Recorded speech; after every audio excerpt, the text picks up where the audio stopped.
incomparable Mr. John Fricke.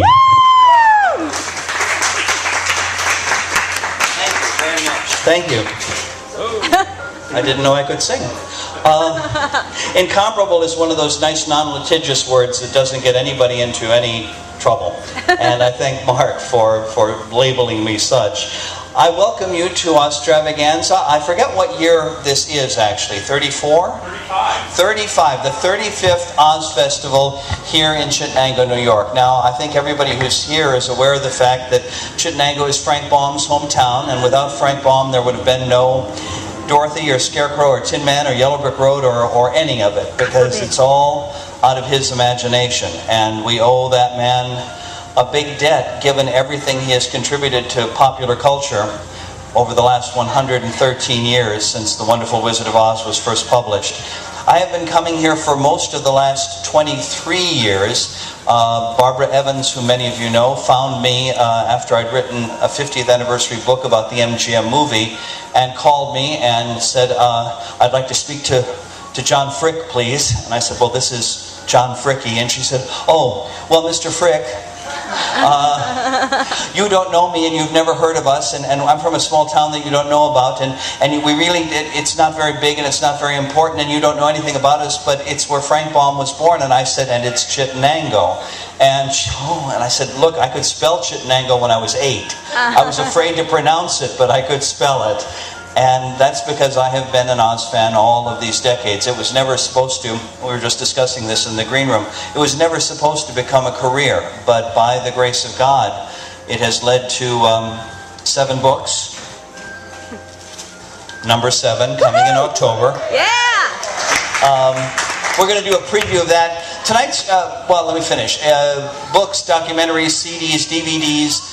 There's so much Oz going on right now, which is always the case. But this year, with Wicked celebrating its 10th anniversary in October, Oz the Great and Powerful having taken in $500 million in 10 weeks at the box office, and the Judy Garland film celebrating its 75th anniversary next year, but Warner Brothers not going to miss a trick. They're starting the promotion this year. We're into a new whole level of Oz activity. And one of the things that is nicest about that is that in addition to all the hoo-ha for the major Oz things, there are some wonderful kind of lower on the radar Oz things that Oz-Stravaganza wants you to know about and wants you to be part of and wants them to be part of you. To conduct this part of the evening, or this evening with me, I have a great friend here, somebody I've known since he was a preteen in my hometown of Milwaukee. I think the best way to explain Ryan's life to you is to tell you that his bar mitzvah had an Oz theme. And so it goes back just as far with him as it does with some of the rest of us.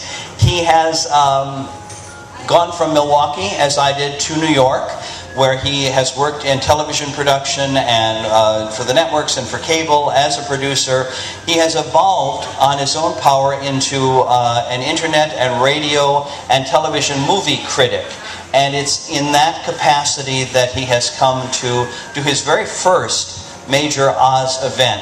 So here to co-host tonight, I'm very happy to present somebody I've known for a long, long time, and he's just as nuts as I am, so I know you'll like him. Ryan J. Ryan? Woo! Yay!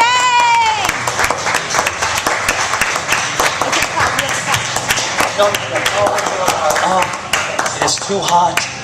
All right. We're going to sit down and get right to business here. Why are we so far away from America? Oh, there's a screen. Okay, sorry. All right. Well, waves, so we know you're there occasionally. Thank you very much. I mentioned, Oz productions that are sometimes under the radar and that sometimes we have to kind of make sure that people know about them because we think you should know about them, and then we count on you to spread the word. 2 years ago, I believe it was premiered 2 years ago. Premiered last year. Last year. Wonderful independent film production called After the Wizard. And we're going to tell you about the storyline, or we're going to have the people who know about the storyline talk to you about it. But we were very fortunate that they agreed to come from Los Angeles to help celebrate Oz and to tell you about the manner in which they got together to celebrate Oz.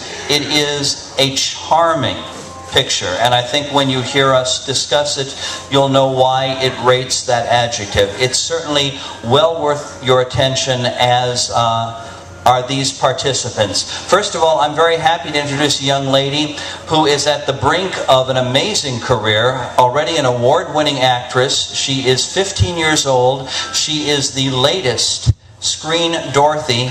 Please welcome Jordan Van Franken. Woo!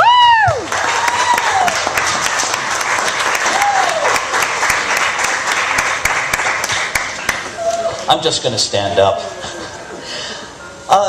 Certainly there are no more iconic characters in pop culture than the Scarecrow and the Tin Woodman, and we have seen them over the years embodied in photographs and in film and on television by actors all the way from Montgomery and Stone to Ray Bolger and Jack Haley to who was in the Shirley Temple? Gil Lamb, I think, was the Tin Man, and was Ben Blue the Scarecrow? I think so. When Shirley Temple did The Land of Oz on TV, it goes on and on. But these are our two latest. Please welcome, first of all, the Scarecrow from the cast of After the Wizard. This is Jermel Nakaya. Jermel?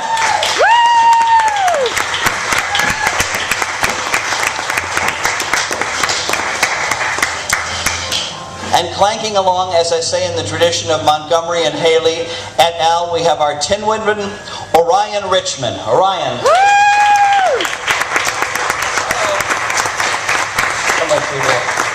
Thank you, sir. And last but not least, the gentleman who is responsible for After the Wizard. He is the writer of the screenplay and the director of the film. Please welcome Hugh Gross. Hugh?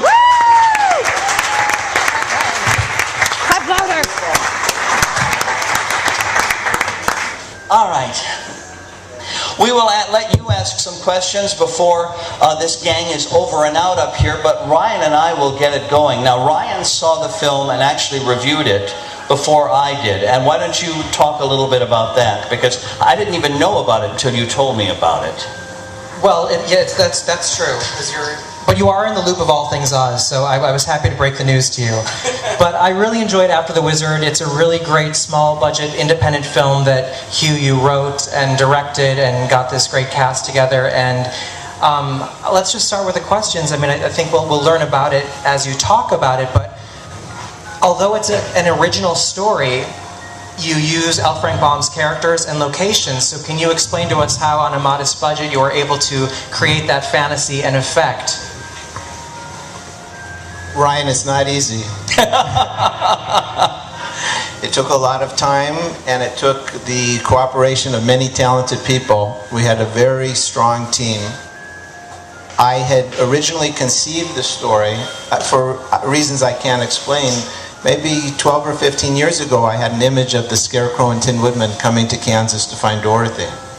I wrote it as a children's story, later adapted it as a play, and then the combination of the improvements in the breakthroughs in camera technology and editing software, some background in location scouting and in video production and post-productions, it just became practical.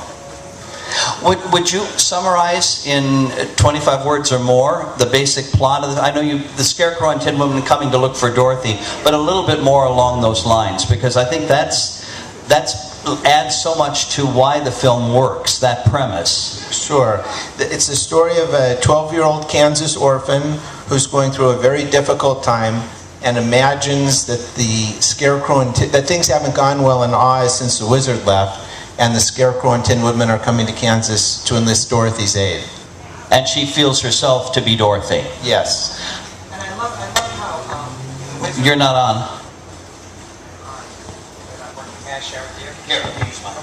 I love how in The Wizard of Oz, Dorothy is searching for the wizard, and in your film it's sort of flipped, where the Scarecrow and Tin Woodman come in search of Dorothy. Would you consider yourself more inspired by Baum's book or MGM? Well, of course, everybody loves the 1939 movie. And in many ways, I think people love the 1939 movie because it presented the spirit of the book in a universal and timeless manner. Without question, we're based in the book. And our movie... The book is public domain. That's a very important reason. It certainly is. But I also find that our movie has meaning for people who love to read and who have at some point in their life been touched by a reading experience. People who don't relate to books in that way often don't appreciate our movie, speaking frankly.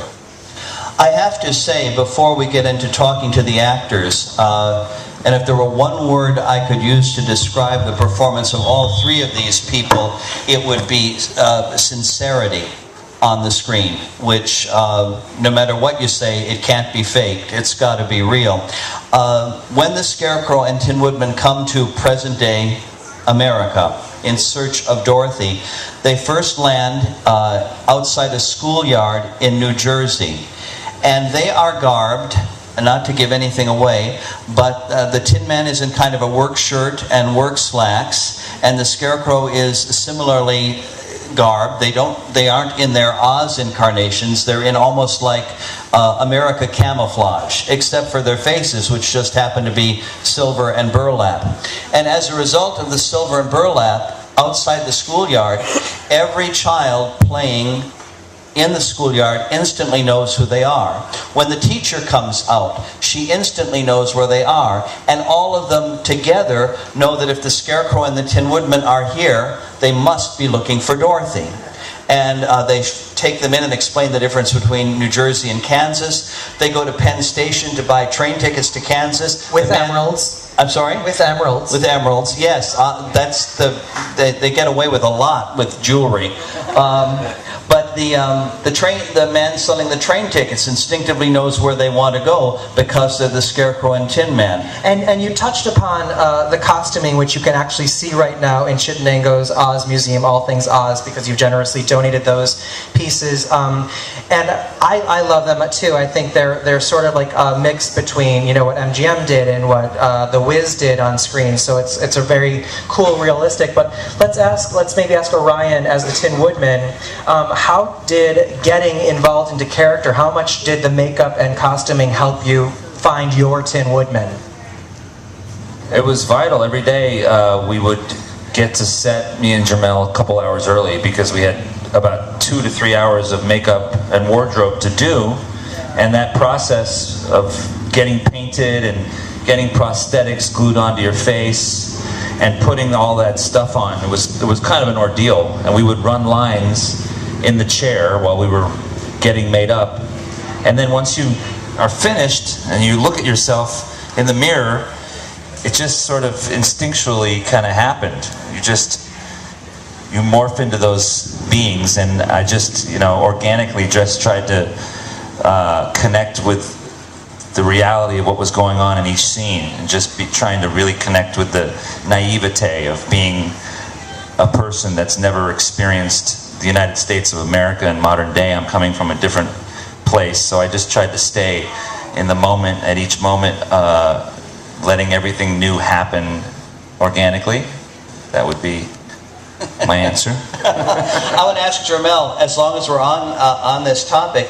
Now, one of the things that I loved about the scenes the two of you had together, whether you were relating to each other or relating to Dorothy or relating to the people you meet, I used the word sincerity. Back in the green room, I talked about how charming it is. And this is indirectly a compliment to Hugh, I believe, but so much of the scripting for the two of you seems to have been written in such Frank Baum, cross-generational style. It wasn't hip, it wasn't hep, it wasn't trendy, and was it easy to use that kind of dialogue to help the sincerity, or was it a challenge in this day and age to have dialogue like that and have to make it real? Because you certainly achieved that. No, you know, I think to me, and I definitely feel that Orion and I, it actually aided us because it was a very, you know, for the Scarecrow, he's such an innocent, you know, creature, if you will, that just doesn't exist, and I love him for who he is. So bringing the innocence is already a natural, organic thing to do, because if you do anything else with him, it's going to be kind of a little not right. And then with Hugh's writing, it just made it an easy, organic path for us to sort of walk in truth, and that's kind of how I approach any role. And the Scarecrow for me, because I feel like he's so innocent and sweeter than any other character that I believe has ever been presented, for the most part, it was just easy to embody that, but try not to depict the same thing as the 1939 version did. Very cool. And were you guys Oz fans, all of you? I mean, I guess Jordan and Jermel and Orion, are you Oz fans to begin with, or did this film increase your Oz factor? Or your Oz knowledge, even. Do you want? You start and then pass it along, please. You know, to be honest with you, I can't say that I was an Oz fan per se. I always loved the Scarecrow and knew that clearly by my build one day I would be forced to play this role at some point. In a musical Born to version play of the it. part. Yeah, I was like, come on, you know. So it was a definitive at some point that I would do it. But I wouldn't say Oz fan, but it certainly gave me more of an appreciation for the work, and I guess I'm more along those lines now than I was prior to. Well, why don't you do it next, and then we'll go down to Jordan and let her talk for about 20 minutes. Yes, please. Yes, please. Which question would you like me to answer? Oh, they're all so good. No, the one about what knowledge of Oz, if any, did you bring to the film before you began? The movie, the book? Just a big fan of the movie. I wasn't really a big fan of the book because I just hadn't been really exposed to it. But obviously, I'm much more in tune with what's going on now that I'm a Tin Woodman. Yeah, exactly. And I represent the modern day Tin Woodman. I'm proud of it. It's very, very special to me. I'm enjoying it. I think you're going to find out, as so many of us have, one way or another, that having an Oz connection is kind of a passport to almost anybody. When they find out that you did this film and that you played that part, it's going to give you an immediate identification with just about anybody over the age of 3. So I don't know that it'll ever... You know, there aren't that many Tin Woodman parts, so it's not like you can make a career of them, but it's nice to have it as a touchstone, I think. Well, we can always do After the Wizard too. Yes, please. If Hugh would figure that out. Well, there you go. Hugh. How about Jordan? Let's talk to Jordan. You follow in a line, too, of an awful lot of actresses who have played Dorothy on stage and on screen. Now, did you know the book at all, or just the Garland movie, or the Disney movie? I've only seen the movie, and I mean, I've never really met anyone who hasn't seen the movie, so, I mean, that was a little intimidating. But, yeah, I mean, I wasn't a huge fan of the movie, but I mean, I've seen it a lot of times. My grandma was a huge fan of Wizard of Oz. And then obviously coming here and meeting all of these people, like there's just like a whole different thing. Like you learn so much, and now I know like the differences between the book and the movie. Like I guess there wasn't ruby slippers in the book. I know that now. I don't know if that's going to help me with anything. You're going to have to go back and retake now. You realize now that she has the subtext to finally do this. It's a good knowledge to have. And Jordan, you won a great award for this, the Young Artist Award. Congratulations on that. Thank you. For best performance in a DVD movie. And can you tell us about that awards program? Because I believe you've won it before for other... I have. This is my second time winning. The Young Artist Awards, it's basically like a mini Golden Globes or Oscars just for child actors, which is actually really cool because we usually don't get appreciated as much as adults do. So it's an awesome event, and it's kind of an honor to win the award. So I'm grateful for that. Hugh, when you were putting the film together, I think the first thing that struck me as soon as the movie starts, the opening credits are all done over, I assume, Kansas, shots of Kansas. The cinematography is breathtaking. And then you factor in something that a lot of people don't even notice initially in a film, and that was the underscoring, which is so effective through the whole picture. Now, again, you must command a lot of respect to get the kind of talent you get to work with you. Dana Rice who not only filmed the movie but also edited the movie, made an incredible contribution. There's no one who's more responsible for the physical construction of the movie than Dana. And Steve Main, our composer, really did a lot to bring the emotion out. Because our style is sincere and relatively dry, we need the music. And we've all seen the movie many times without the music, and it is a different experience. There's a lot of luck.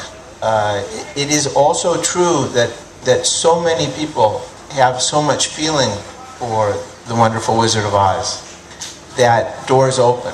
People make introductions. People work harder. People want to participate. And that another aspect of this is the cooperation we had in Kansas.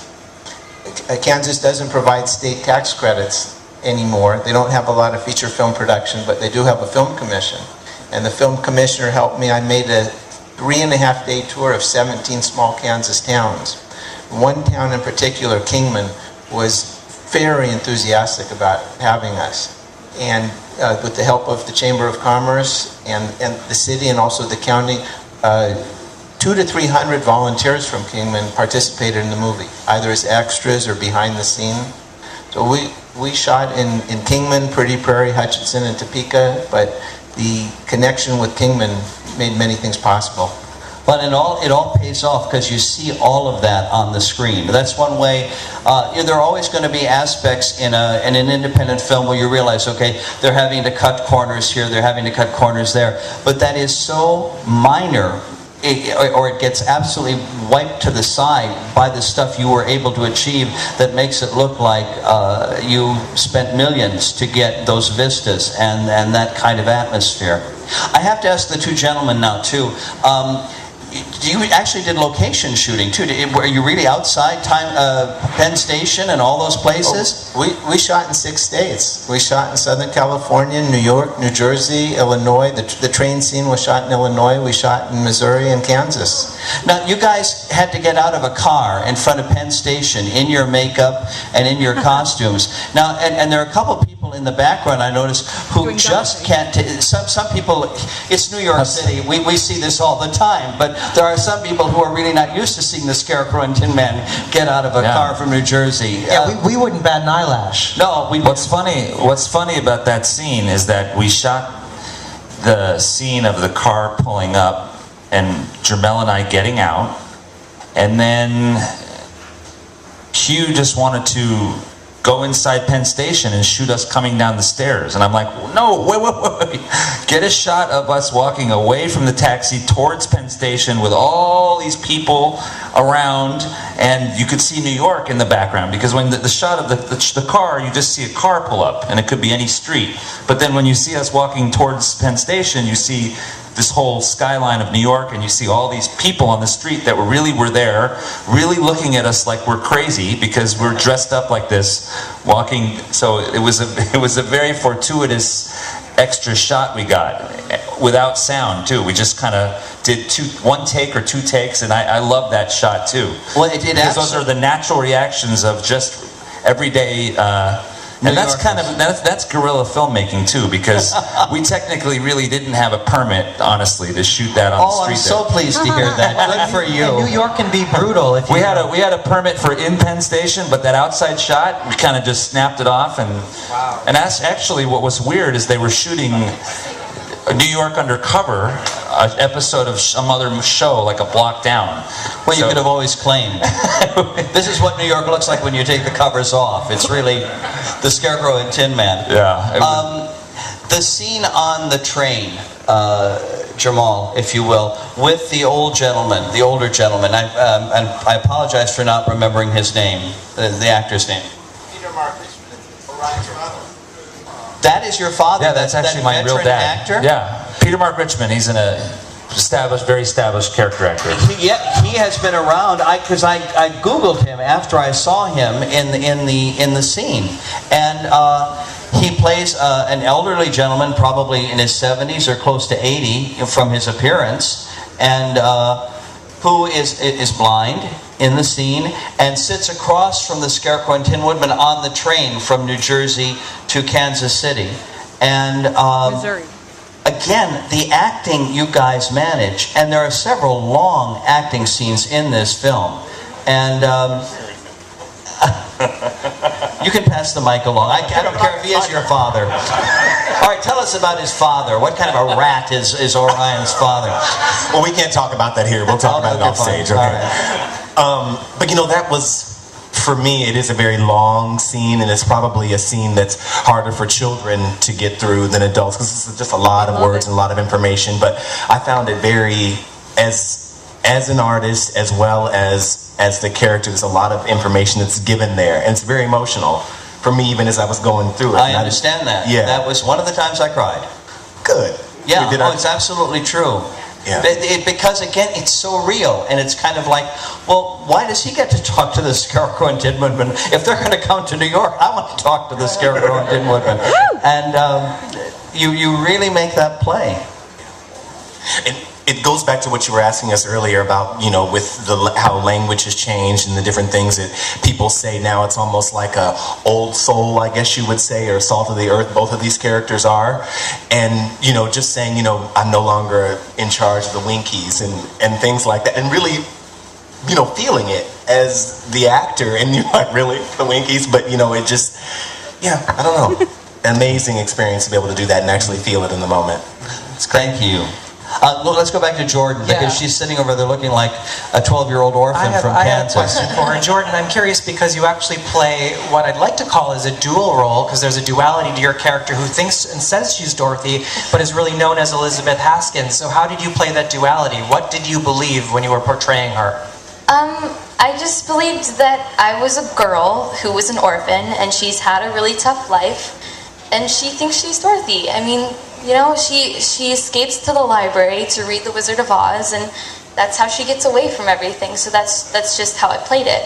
And it was easy to make the connection with these guys, because I mean, we were hanging out on set the whole time. So I mean, it was pretty, I had the easy job. I didn't have to sit in the makeup chair for 2 hours, you know, I was just there, so.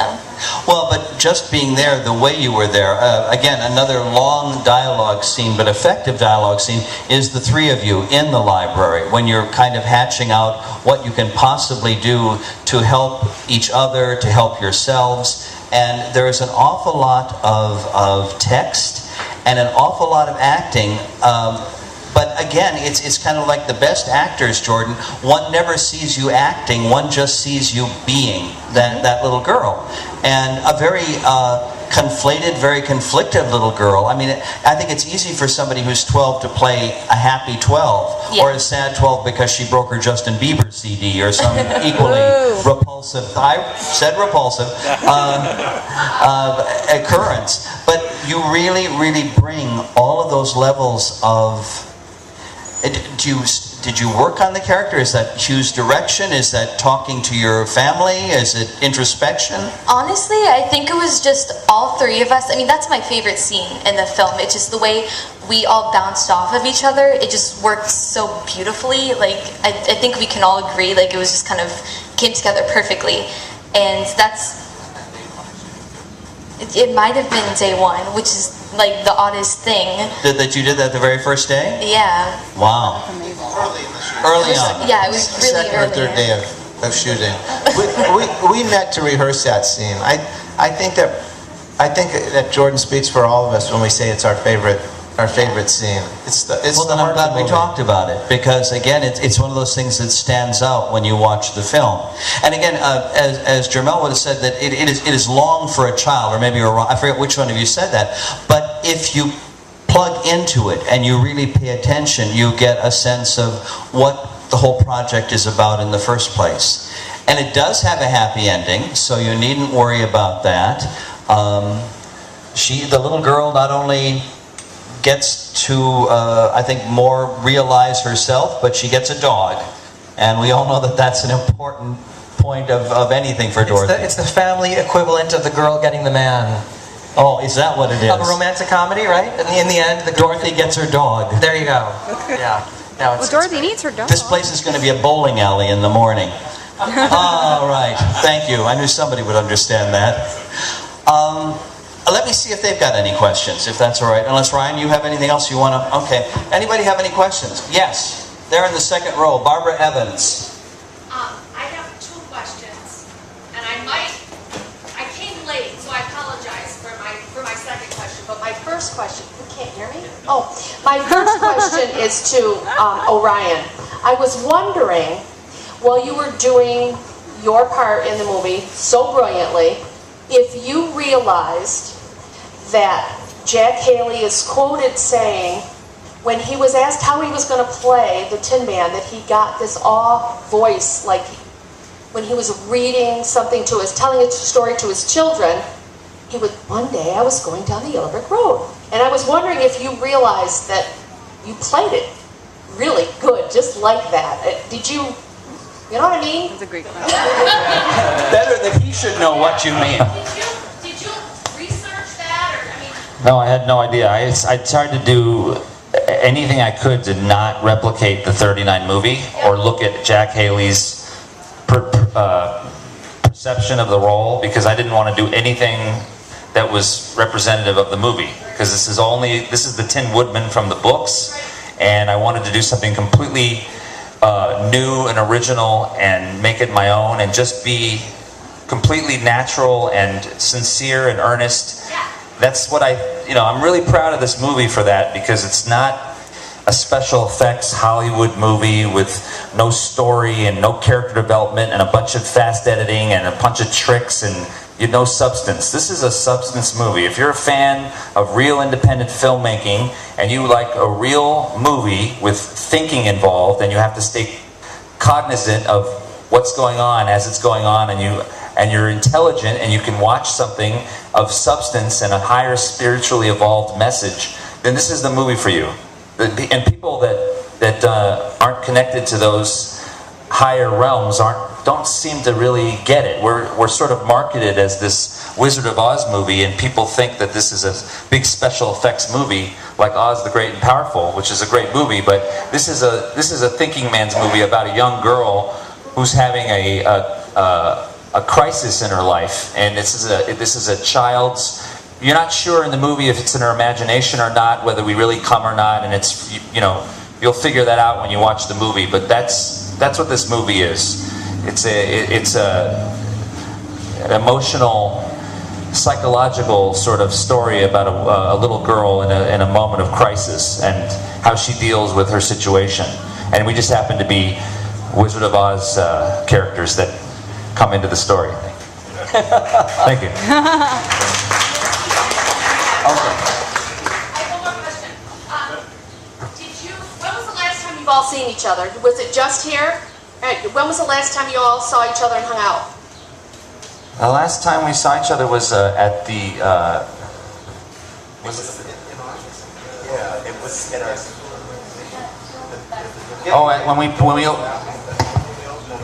When we opened in LA at a theater, when the film opened in LA at the Laemmle in Encino's last time. It was last August? It was August. That's the last time we've all seen each other. The movie opened in Los Angeles, Kingman, Kansas, and Kansas City. And so we were all together for the opening in Los Angeles. Well, we're glad you're here. Yeah, that's for sure. We're very happy.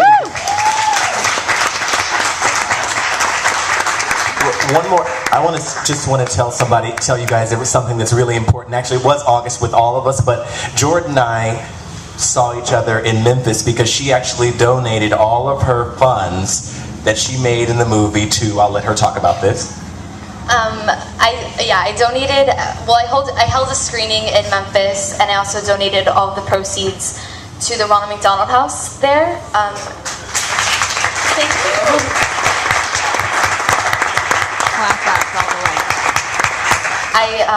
Ever since I was probably 6, I guess, I've been doing so much fundraising work there because, it's just such a great place, which I'm sure you all know due to the clapping. It's, I keep saying, Is it a cause that is particular to your heart for any special reason? It is. It's close to my heart for a couple different reasons. In first grade, my best friend Macy was diagnosed with leukemia, and she survived, but then once I got involved, there were so many kids that I met there. And being a kid, like I got along with all of them, and it was easy to connect with them. And some of them die, and some of them live. And I mean, just the stuff that they go through is so crazy, and I could never be able to go through that. And it's a cause that I'm very involved with now and probably forever. So Hold, I gotta get the other It's a good thing. One more question. Do we have any more? Any more questions? Anywhere. In the back, yeah. Yeah, Hugh, where'd you get the money to do this? Where did you get the money to do this, Hugh? And is he here? Does he have more money? Because we'll talk to him. It's known as the Friends and Family Program. Amen. Very hard to raise money for independent film. It's very hard to find distribution for independent film. But it's all on the basis of personal relationships. Turn off.